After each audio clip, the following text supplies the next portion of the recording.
For our next round, we're going to be aiming for something that looks like this, a bit sort of sad for itself, centre point. So that I wanted to show you it like this because it is a bit sort of twisted, a bit curled, and I just wanted to let you know that this is totally fine and completely what you're aiming for. Once you put leaves and things onto this, like so, it will straighten it out perfectly. So don't worry about trying to keep that straight. You're not going to be able to do it unless you block it, and that's just not necessary.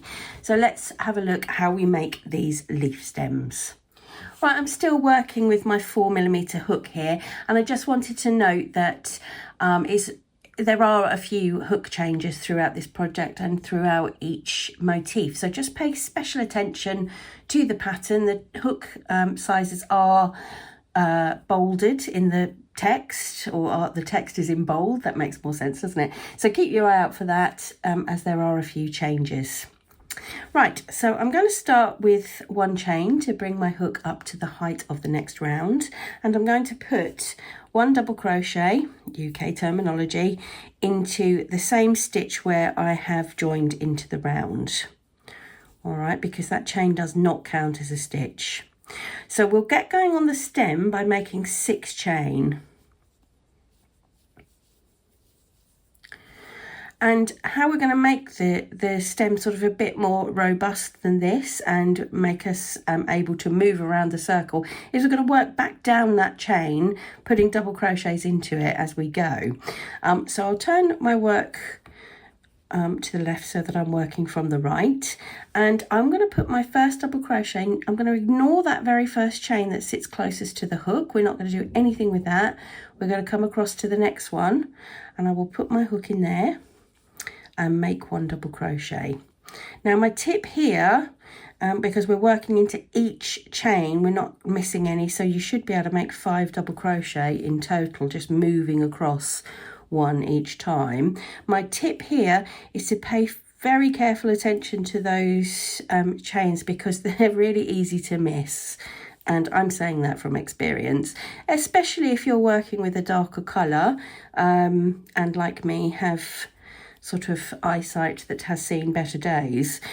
So nice bright light or daylight, or perhaps working, like I said, working during the day might be better with the darker colours. Right, so I've made 5 double crochet there, just worked all the way along that chain. I've made 5 double crochet, and I'm going to anchor that stem by putting 1 double crochet into the same stitch that we made the first one into. All right, so it goes into exactly the same place, and what we've done is created that curly little stem. Okay, so you've just got that first little wobbly little stem, and we will move on. Let's do one more together. So 2 chain, I'm going to skip the next stitch and start that whole thing again. So 1 double crochet into the next stitch, then we'll make that 6 chain,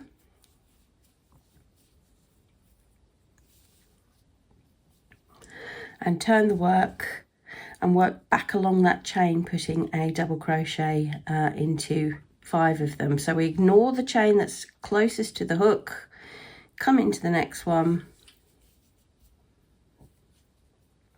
and then along we go. Little bit fiddly, probably the most fiddly part really, making these little stems, but they do look very lovely when they're filled in with the contrasting colour. So worth the effort. This is number 5. And finally, I'm going to anchor that little stem by putting 1 double crochet into the place where I started. Okay. And let's have a look at that for now. So we've now got 2 wobbly little stems, and you can see how that is very easily going to turn into that, can't you? So once you've worked your way around and created your stems, fasten off, and then you are ready to start the leaves.